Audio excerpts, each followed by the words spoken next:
Vamos a Brasília agora. A nossa Yasmin Costa está posicionada. O presidente eleito Luiz Inácio Lula da Silva anuncia titulares de 5 ministérios e a gente vai acompanhar ao vivo aqui na Jovem Pan, certo, Yasmin?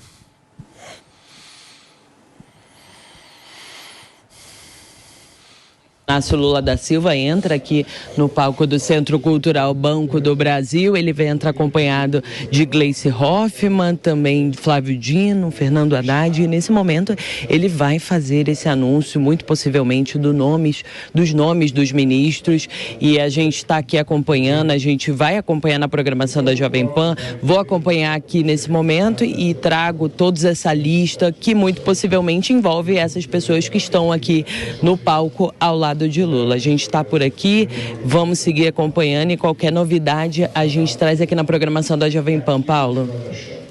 Muito bem. E Yasmin, a gente já consegue ouvir o presidente eleito Lula? Coloca ele para mim, Fernandinha, por favor, para que a gente possa ouvir. Olha, presidente, a transição, procurando ser muito fiel à campanha, ela foi plural, com diversidade regional, diversidade de gênero, setorial, bastante democrática, transparente e com um forte viés técnico, no sentido de números, dados, levantamentos para o trabalho. Nós tivemos 32 grupos técnicos e quero aqui agradecer a Luísio Mercadante, o Floriano, agradecer a Gleice Hoffmann, que nos ajudaram muito, mais o Conselho de Participação Social e o Conselho Político, formado pelos parlamentares. Então, uma grande participação. Foi a transição mais participativa e plural. Depois, nós tivemos 940 participantes, a maioria absoluta de voluntários. 180 requerimentos de informação para o governo federal. A menor execução orçamentária desde 2006. Foi a mais participativa e a mais econômica. De 50 cargos, apenas 22 foram nomeados. O calendário, na segunda-feira, ela praticamente encerra, nós teremos os relatórios finais e na terça o agradecimento. Então ela praticamente encerra no dia 13. O relatório final terá um diagnóstico de cada área, alertas para os primeiros meses do governo, quais são os alertas para os primeiros meses, as emergências orçamentárias, quais são as emergências orçamentárias, sugestões de revogações em cada área, propostas de estrutura também, proposta para cada área e ações prioritárias. Então, em resumo, é isso, presidente, e agradecer e dizer que foi uma grande participação, extremamente participativa, e com um enorme entusiasmo aí de todas e de todos. Será que ele vai falar rápido? Não sei, vamos ver. Pode... Eu penso que foi... Cadê meu papel, Crispiniano? Eu penso que foi a transição mais democrática já feita na história das transições. O que me impressionou bastante é a quantidade de voluntários e voluntárias, e me impressionou bastante que nós nem utilizamos o dinheiro disponibilizado para a transição. Vamos devolver o dinheiro. Se deixar, nós pagamos a dívida do PT com ela.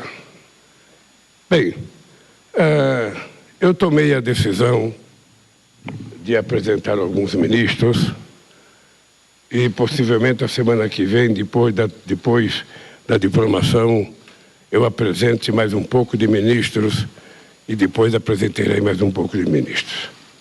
Bom, primeiro vocês devem estar pensando, ou alguém está com uma pergunta preparada, presidente Lula não tem mulheres, presidente Lula não tem negros, Ou seja, vai chegar uma hora que vocês vão ver mais mulheres aqui do que homens, e vai chegar uma hora que vocês vão ver a participação de muitos companheiros afrodescendentes aqui em pé, como estão hoje os companheiros. Eu tomei a decisão porque é preciso que algumas pessoas comecem a trabalhar para montar o governo e para criar condições da nossa estrutura, depois do dia 1º, começa a funcionar. Eu tomei a decisão de escolher o companheiro Fernando Haddad como ministro da Fazenda. Ele tem a incumbência de ter uns dias para montar a sua equipe e já começar a apresentar resultado antes da gente tomar posse. Eu tomei a atitude de anunciar o companheiro Rui Costa, companheiro-chefe da Casa Civil do governo Wagner, companheiro deputado federal, companheiro sindicalista do Polo Petroquímico, que certamente vai prestar um extraordinário serviço na Casa Civil. Ele será o meu ministro-chefe da Casa Civil. Tomei a atitude de apresentar o companheiro José Múcio, grande companheiro, sabe, meu ministro, e o José Múcio vai ser o ministro da Defesa, e logo depois que terminar o Jogo do Brasil, eu vou ter uma reunião com ele, com os comandantes, que ele já conversou, para que a gente possa começar a discutir o futuro do nosso país. Também um grande companheiro, com uma história política consagrada, como deputado, como presidente da Embratur, como militante de esquerda, como juiz federal, que é o nosso companheiro Flávio Dino, ex-governador do Maranhão, eleito senador da República, que vai ser o nosso querido companheiro da Justiça. Eu tenho certeza que o Flávio Dino vai ajudar a consertar muitas coisas nesse país. E, por último, que não está aqui, porque está na Croácia, o embaixador Mauro Vieira, que será o meu ministro das Relações Exteriores. Eu tenho uma grande relação com o Mauro Vieira, tive uma extraordinária relação quando presidente e resolvi escolhê-lo para que ele fosse o meu ministro das Relações Exteriores.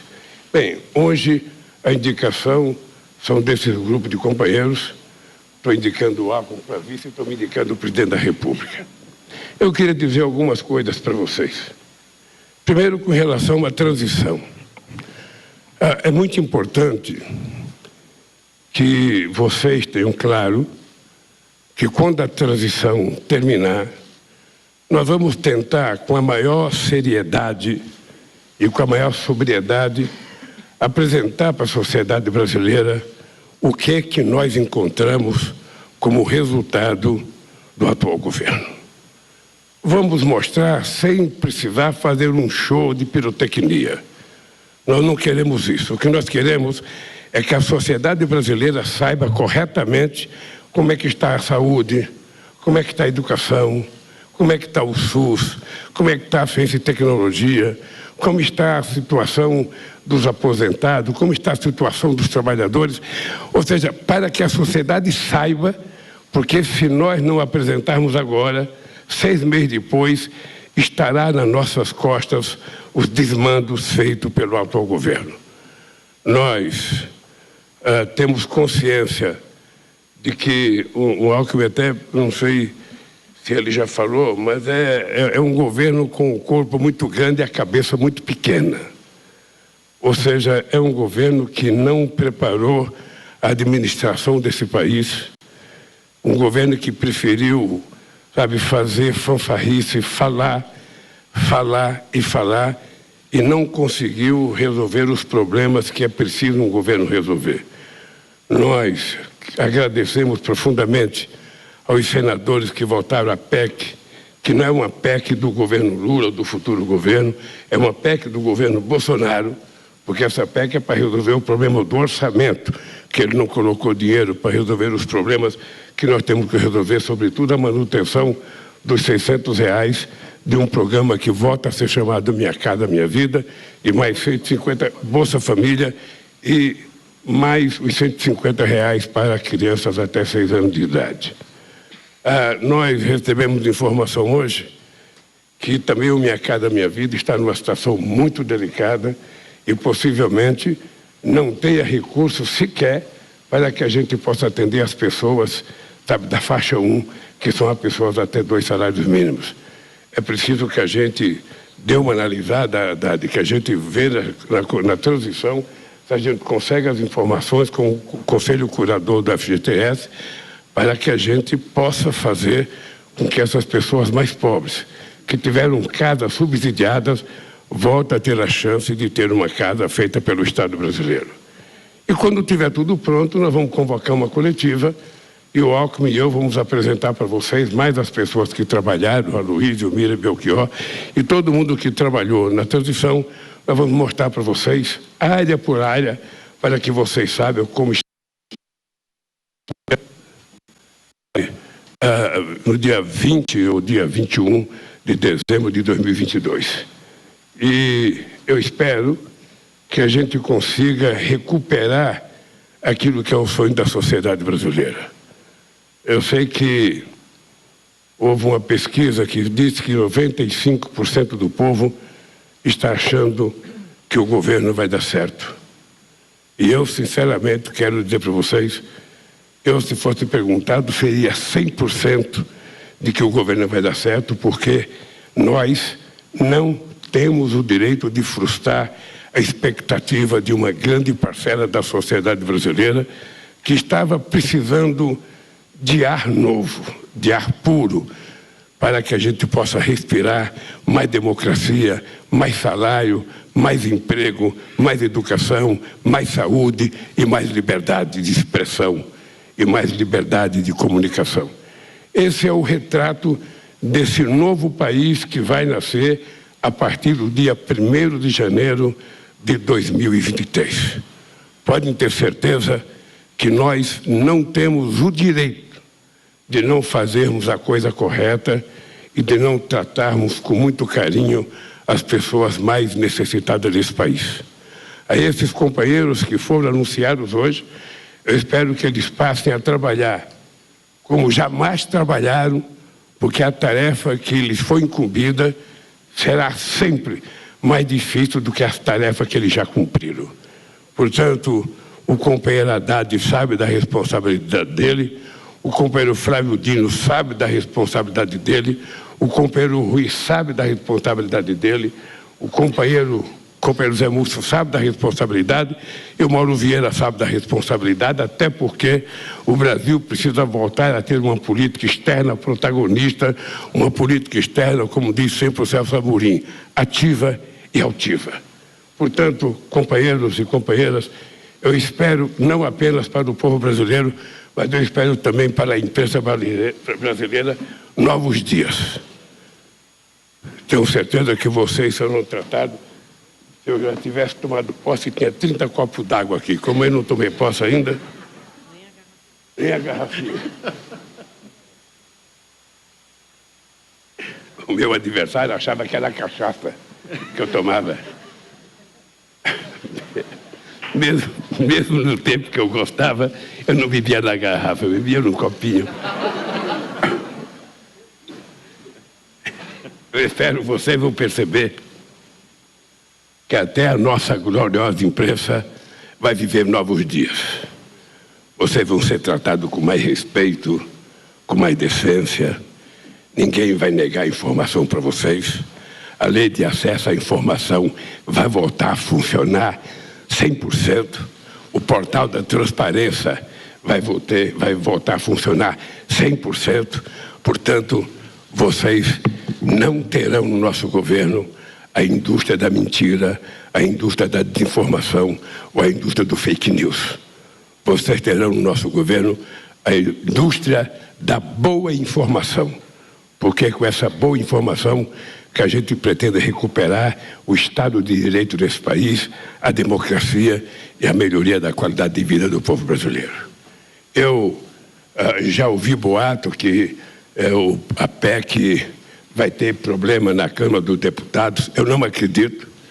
Eu quero dizer para vocês que eu farei quantas conversas for necessárias para que a PEC possa ser aprovada na Câmara dos Deputados da mesma forma que foi aprovada de forma extraordinária por 64 votos no Senado. Eu espero que as pessoas compreendam que essa PEC não é para o governo Lula. Essa PEC é para fazer um reparo no orçamento do presidente Bolsonaro e essa PEC é para que a gente possa garantir o mínimo necessário às pessoas mais necessitadas desse país, o mínimo necessário para a saúde, o mínimo necessário para o Minha Casa Minha Vida, o mínimo necessário para a farmácia popular e o mínimo necessário para a gente começar a cuidar do povo brasileiro. Eu sei que quando esses ministros tomaram posse, todos eles vão se apresentar a mim chorando com o orçamento deles. Todos eles vão se apresentar, eu preciso de mais dinheiro, eu preciso de mais dinheiro. Eu vou dizer para eles, se vocês querem mais dinheiro, fabriquem, arrecadem mais. A economia tem que crescer, faça a economia crescer, que vai ter mais dinheiro, mais emprego, mais salário para todo mundo. Dito isso, eu encerro essa pequena fala com vocês e não sei se vai ter pergunta, Crispiniano. Se tiver pergunta, por favor, faça uma pergunta bastante inteligente para a resposta ser inteligente. A gente vai fazer 2, 3 perguntas, porque daqui a pouco tem o Jogo do Brasil. Vou começar aqui, por favor. Bom dia a todos. Presidente eleito, aqui é Ana Flor, da Globo News. Eu estou ouvindo pouco aqui, querida. Bom dia, Ana Flor, da Globo News. Estamos ao vivo na Globo News nesse momento. Presidente, bom dia. Parabéns aos ministros que acabam de ser anunciados, a todos. Presidente, a gente queria que o senhor explicasse um pouco por que o senhor decidiu anunciar esses ministros hoje. O senhor tinha falado em anunciar a partir da diplomação, que é na segunda-feira. Conta um pouco para a gente a urgência desse momento, porque essa antecipação, o trabalho está grande. O que lhe motivou a antecipar esse anúncio? Olha, se não tivesse outra razão, a principal será vocês terem mais gente para vocês fazerem pergunta, para entrevistar. A partir de agora, vocês podem conversar com a Haddad sobre o mercado, sobre a preocupação do mercado. E eu espero que a Haddad fale do mercado, mas fale do problema social que o povo brasileiro precisa. Você pode falar com o Flávio Dino como é que ele vai consertar o Ministério da Justiça, como é que ele vai consertar o funcionamento daquela Polícia Rodoviária Federal. Sabe que durante o processo eleitoral virou uma polícia cabo-eleitoral de um candidato. Eu quero que vocês conversem com o Zé Múcio, como é que ele vai lidar no Ministério da Defesa com os nossos militares. Eu quero que vocês perguntem ao companheiro Flávio, o companheiro Rui Costa, sabe como é que ele vai dar conta de exercer uma função extraordinária que no meu governo foi exercido pela Dilma com uma grandeza excepcional. E aí vocês terão muita gente para perguntar as coisas. Quando vocês não quiserem perguntar para eles, perguntem para mim, perguntem para o Alco, perguntem para a Gleisi Hoffmann, que a gente fala. Essa é uma da razão. Tá? Como eu tenho que indicar mais ministério, e somente domingo, possivelmente no domingo, eu tenho uma conversa para determinar a quantidade de ministério que nós vamos ter e a quantidade de secretaria que nós vamos criar. Então, a partir do momento que eu definir, aí eu vou definir os ministérios. Agora, esses já estão definidos, esses não tem mudança, não tem secretaria nova, mas os outros têm, porque eu ainda vou definir, sabe, quais dos os ministérios que a gente vai criar, quais da secretaria que a gente vai criar. Isso nós vamos fazer até no domingo à noite, e na segunda-feira, depois da diplomação, eu vou tratar de terminar a montagem do nosso governo e nos preparar para, no dia 1º, começar a governar esse país. Bom dia, presidente. Aqui, Wesley Galzo. Só um minuto. Bom dia, presidente. Wesley Galzo, do Estadão. Presidente, o senhor se antecipou à imprensa que iria realmente perguntar sobre a falta de diversidade de gênero e racial na primeira leva. E eu pergunto se nos próximos pronunciamentos, nas próximas anunciações de ministros, teremos também mulheres indígenas e negros em pastas estratégicas com grandes orçamentos, como saúde e educação, ou se ficarão apenas confinados à pasta da igualdade racial, das mulheres, dos direitos humanos. E uma pergunta destinada já ao ministro Flávio Dino, e o senhor pode responder também, se vai ser justiça e segurança pública ou vai haver um desmembramento dessas duas pastas? Você não fez uma pergunta, você fez uma historiografia do que vai acontecer nesse país. Olha, primeiro, eu não entendo que você pensa que esse cara é branco. Se ele for perguntado pelo IBGE, no mínimo ele ia dizer que era pardo. Deixa eu te falar uma coisa. Quando você monta um governo, obviamente que olhando, sabe, o conjunto da sociedade brasileira, você fica olhando a mega diversidade da sociedade brasileira e você vai escolhendo as pessoas que são aptas para determinadas funções. Esses companheiros que estão aqui são companheiros aptos, eu diria, são pessoas da mais extraordinária qualificação e qualidade para exercer a função que lhe foi delegada. Vai ter outros ministérios e vocês vão ver que nós vamos colocar, sabe, muita gente para participar. Vai ter mulher, vai ter homem, vai ter negros, vai ter índios, ou seja, nós vamos tentar montar um governo que seja a cara da sociedade brasileira na sua total plenitude. Não se preocupe com isso que nós vamos montar. A segunda coisa é que nós temos o interesse de criar um Ministério de Segurança Pública, mas a gente também não pode fazer a coisa de forma atabalhoada. O companheiro Flávio Dino tem a missão, primeiro, de consertar o funcionamento do Ministério da Justiça, de consertar o funcionamento da Polícia Federal, porque nós queremos que a carreira de Estado seja uma carreira de Estado. Nós não queremos que policiais fiquem dando shows, sabe, nas investigações antes de investigar. Nós queremos que as pessoas tratem com seriedade as investigações. Nós sabemos quanta gente se meteu na política de forma desnecessária. Nós vamos primeiro arrumar a casa e depois nós vamos começar a trabalhar a necessidade de criar o Ministério da Segurança Pública. Porque é preciso que a gente faça com muita seriedade. Nós vamos, inclusive, recuperar o PRONAF, que foi um programa lançado no meu governo pelo ministro Tarso Genro e que não funcionou, sabe, com a presidenta Dilma, não sei qual a razão, mas nós vamos tentar recuperar o PRONAF, porque foi uma das coisas mais importantes que nós fizemos para tratar de segurança pública.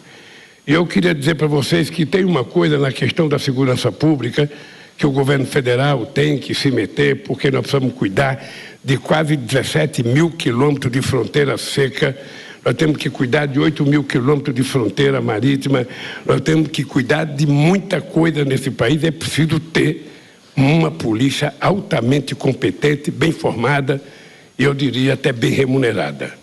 Então, isso vai estar na pauta para que a gente possa construir. E eu acho que vai ser o tempo que a gente tiver preparado para fazer isso. A questão da segurança será uma das coisas que nós vamos tratar com muito cuidado, porque nós não podemos errar. A gente não pode fazer da segurança pública uma pirotecnia. A gente está cansado de ver dezenas de pessoas serem vítimas de ação policiais sem nenhuma explicação. E eu estou convencido que a questão da segurança pública nos estados não é uma questão apenas da polícia, é uma questão da ausência do Estado nas comunidades. Se o Estado tivesse presente com educação, com cultura, com saúde, com lazer, com esporte, possivelmente a gente tivesse menos violência do que a gente tem hoje. Então é uma coisa que nós vamos discutir muito com os governadores. Nós vamos recuperar a relação federativa entre o governo federal, governos estaduais e governos municipais, porque não é possível esse país dar certo se as prefeituras não estiverem bem. As prefeituras é onde as pessoas precisam de educação, de saúde, de transporte, é onde as pessoas moram, é onde as pessoas reclamam, e o governo federal precisa estar muito entrosado com o governo dos estados e com a prefeitura. Por isso, as nossas políticas públicas, seja da segurança ou qualquer outra política pública, vai ter uma relação muito forte com os governadores e com os prefeitos. Senão, não dá certo. Oi, presidente. Vitória Azevedo, repórter da Folha. Queria fazer duas perguntas ao senhor. O senhor citou a tramitação da PEC na Câmara. Fala mais perto do microfone, querida. Assim o senhor escuta? É porque aqui não tem uma caixa de retorno. Mais alto, assim? Se eu fosse artista, me recusaria a dar um show sem caixa de retorno, sem caixa de retorno. Então, vou falar um pouco mais alto, assim o senhor escuta. O senhor citou a tramitação da PEC na Câmara. Eu queria saber qual que é a avaliação do senhor, se o julgamento das emendas de relator no STF podem interferir na tramitação da PEC na Câmara. O senhor falou com o presidente da Câmara, Arthur Lira. Queria saber se os senhores conversaram sobre isso, como fica a relação do senhor com ele, em meio a esse cenário. E a segunda coisa, o senhor falou que vai se reunir com o ministro Múcio depois para falar sobre os comandantes da Força. A gente pode esperar um anúncio sobre quem serão ainda hoje? Deixa eu dizer uma coisa. Esse processo das emendas do orçamento secreto está na Suprema Corte antes das eleições, antes de eu ser presidente da República. E se está na Suprema Corte, em algum momento eles vão pautar. E eu, sinceramente, não tenho ainda nenhuma interferência e nenhum poder de interferência na Suprema Corte para decidir quando e como eles vão votar. É uma decisão da Suprema Corte de tomar a decisão de votar. E, para mim, não tem nenhum problema, porque todo mundo sabe o que eu penso de emenda parlamentar. Eu fui deputado constituinte e eu sempre achei que a emenda de deputado é uma coisa importante. O que não precisa é ser secreta. A emenda do deputado, ela pode ser uma emenda muito importante se ela estiver acoplada ao orçamento do governo e às obras preferenciais do governo. E quem decide liberar a emenda, na verdade, é o Poder Executivo. Todo mundo sabe que eu penso isso, o presidente Lira sabe que eu penso isso, e quero dizer para vocês que se tiver qualquer problema, nós vamos conversar. Eu já conversei 2 vezes com o presidente Lira, já conversei 2 vezes com o presidente Rodrigo Pacheco, e se for preciso conversar 10 vezes, eu conversarei 10 vezes para que a gente possa fazer aquilo que for melhor para o povo brasileiro no começo do nosso governo. Eu estou muito tranquilo. A segunda coisa é com relação ao Zé Múcio. Veja, eu fui presidente 8 anos, eu tive uma relação com as Forças Armadas... Para vocês que nos acompanham aqui na Jovem Pan News, são 11h19, nós estamos acompanhando toda a coletiva de imprensa de anúncio de 5 ministros do governo eleito de Luiz Inácio Lula da Silva, e agora são 11h19. E as necessidades estratégicas das Forças Armadas, eu tenho certeza que nunca o Exército, nunca a Marinha, nunca a Aeronáutica recebeu tanta ajuda de um governo como eu recebi. Você se lembra que quando eu cheguei na presidência, o avião presidencial estava aposentado e os que estavam funcionando eram chamados de sucatinha. Vocês se lembram que o Marco Maciel era vice-presidente e estava viajando no sucatão e caiu um dos motores do sucatão em pleno ar. O presidente Fernando Henrique Cardoso começou a viajar em voo de carreira. E vocês não sabem o incômodo do que é um presidente da República entrar num avião de carreira. Bom, eu tomei a decisão de comprar avião. Vocês sabem o quanto eu fui achincalhado, o Aero Lula, uma série de coisas. E hoje o Brasil tem aviões. As Forças Armadas, quando a Rio Sul fechou, todos os aviões das Forças Armadas que eram financiados pelo BNDES, nós passamos para a aeronáutica. A gente não tinha avião para mandar o ministro fazer uma viagem. Tinha um que saía fumaça todo dia, várias vezes ele levantava voo e tinha que descer, porque o fumaceiro tomava conta do avião. O Exército não tinha nenhuma patrola mais, não tinha nada. Nós recuperamos o batalhão de engenharia do Exército e transformamos ele, sabe, quase que numa forte empreiteira para fazer obras em lugares inóspitos, em lugares que a indústria privada não quer ir, e também para tentar nivelar o preço. E na Marinha a mesma coisa. E nós vamos continuar fazendo mais, porque as Forças Armadas têm um papel importante. As Forças Armadas têm um papel constitucional, ela tem que cuidar da soberania nacional, ela tem que defender o povo brasileiro de possíveis e eventuais inimigos externos. E é para isso. As Forças Armadas não foi feita para fazer política, ela não foi feita para ter candidato.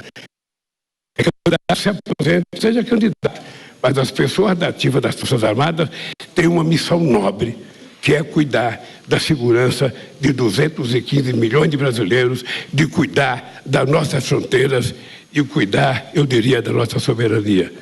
Eu tenho certeza que não poderia haver ninguém mais preparado para cuidar da defesa do que o companheiro Zé Mussi. Eu já tive o embaixador Veiga, eu já tive o vice-companheiro Zé Alencar, eu já tive o Valdir Pires, já tivemos o Wagner, já tivemos o Celso Amorim, já tivemos o Nelson Jobim, e agora nós temos o Zé Mussi.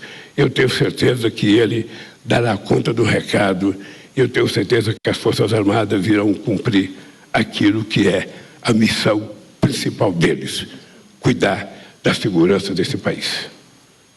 É isso. Olha, os comandantes, ele vai conversar com os comandantes, vai escolher os comandantes e vai levar para mim aprovar se eu aceito ou não a indicação dos comandantes. Vocês sabem que eu costumo trabalhar por relação de confiança. Eu, quando confio numa pessoa, e se eu chamei para ser ministro é porque eu confio, eles vão ter liberdade de fazer as coisas até prova em contrário. Eu tenho certeza que o Zé Mussi escolherá aqueles que devem ser os melhores comandantes para a Marinha, para a Aeronáutica e para o Exército. Nós acompanhamos aqui na Jovem Pan News a coletiva de imprensa que anunciou 5 novos titulares de ministérios do governo eleito de Luiz Inácio Lula da Silva.